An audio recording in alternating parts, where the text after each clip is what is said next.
വാർത്തകളിലേക്ക് ഏവർക്കും സ്വാഗതം. പ്രവാസി ഇന്ത്യക്കാരുടെ ആദായ നികുതിയുമായി ബന്ധപ്പെട്ട കേന്ദ്ര ബജറ്റിന്റെ ഭാഗമായി കൊണ്ടുവന്ന ഭേദഗതി നിർദ്ദേശം കേന്ദ്ര സർക്കാർ ഒഴിവാക്കണമെന്ന് കേരള നിയമസഭ ഇക്കാര്യം മുന്നോട്ട് വച്ചിരിക്കുകയാണ്. ഇക്കാര്യം ആവശ്യപ്പെട്ടാണ് നിയമസഭ ഐക്യകണ്ഠേന പ്രമേയം പാസാക്കി. 120 ദിവസത്തിൽ കൂടുതൽ ഇന്ത്യയിൽ താമസിക്കുന്ന പ്രവാസി ആദായ നികുതി അടയ്ക്കണമെന്നതാണ് നിർദ്ദേശം. മുമ്പ് അത് 182 ദിവസമോ അതിൽ കൂടുതലോ ആയിരുന്നു. നികുതി വെട്ടിപ്പ് തടയാനാണെന്ന നിലയിൽ കൊണ്ടുവന്ന ഈ നിർദ്ദേശം കേരളത്തിൽ നിന്ന് ഗൾഫ് രാജ്യങ്ങളിൽ തൊഴിലെടുക്കാൻ പോകുന്ന വലിയൊരു വിഭാഗം പ്രവാസികൾക്ക് തിരിച്ചടിയാകുമെന്ന് പ്രമേയം പറയുന്നുണ്ട്. പ്രവാസികൾക്ക് കുടുംബത്തോടൊപ്പം വന്ന് നാട്ടിൽ താമസിക്കാൻ കഴിയാത്ത അവസ്ഥ സൃഷ്ടിക്കുമെന്ന് പ്രമേയം പറയുന്നു.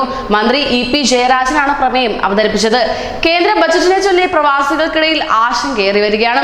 വർഷത്തിൽ ചുരുങ്ങിയത് 240 ദിവസമെങ്കിലും ഇന്ത്യക്ക് പുറത്ത് താമസിക്കുന്നവർക്ക് വിദേശ ഇന്ത്യക്കാരൻ എന്ന വിശേഷണത്തിന് അർഹതയുണ്ടാവുകയുള്ളൂ എന്ന നിർവചനമാണ് ആശയക്കുഴപ്പം ഉണ്ടാക്കിയിരിക്കുന്നത് തന്നെ.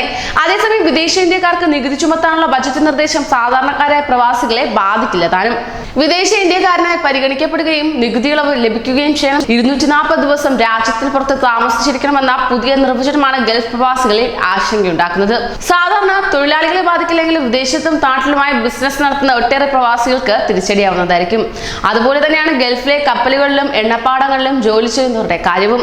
1 മാസം ജോലിയും 1 മാസം വിശ്രമവും എന്നതാണ് മിക്കവാറും എല്ലാ കമ്പനികളും ഈ മേഖലയിലെ ജീവനക്കാർക്ക് നൽകുന്ന ആനുകൂല്യം എന്നത്. 120 ദിവസത്തിൽ കൂടുതൽ ഇത്തരത്തിൽ ഇന്ത്യയിൽ നിന്നാൽ NRI പദവി നഷ്ടപ്പെടുമെന്നതും കൂട്ടരെ വളരെ വലിയ ആശങ്കയിലാക്കുന്നു. അതേസമയം സ്വദേശിവൽക്കരണം, സാമ്പത്തിക രംഗത്തെ പ്രയാസങ്ങളും കാരണം ഒട്ടേറെ കമ്പനികൾ അവരുടെ ജീവനക്കാരെ ദീർഘകാലത്തെ അവധിക്കായി നാട്ടിലേക്ക് അയക്കുന്നുമുണ്ട്. സ്ഥിതി മെച്ചപ്പെടുമ്പോൾ തിരിച്ചു വിളിക്കാമെന്ന ഉറപ്പിലാണിത്. പുതിയ വ്യവസ്ഥകൾ നടപ്പിൽ വരുമ്പോൾ ദീർഘകാലാവധി NRI എന്ന വിശേഷണം ഇല്ലാതാകുമെന്ന് ഭയക്കുന്നവരും ഏറെയാണ്. എന്നാൽ വിദേശ ഇന്ത്യക്കാർക്ക് നികുതി ചുമത്താനുള്ള ബജറ്റ് നിർദ്ദേശം സാധാരണക്കാരെ ബാധിക്കില്ലതാനും.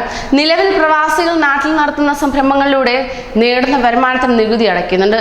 നോൺ റെസിഡന്റ് ഓർഡിനറി അക്കൗണ്ട് വഴിയാണ് ഇത്തരം ഇടപാടുകൾ. അതേസമയം മറ്റു രാജ്യങ്ങളിൽ വ്യവസായം നടത്തിയിട്ട് ബോധപൂർവ്വം കുറച്ചു ദിവസം മാത്രം ഇന്ത്യയിൽ തങ്ങി പ്രവാസികൾക്കുള്ള നികുതി ഇളവ് നേടുന്നവരെയാകും പുതിയ ബജറ്റ് നിർദ്ദേശം വെട്ടിലാക്കുക തന്നെ.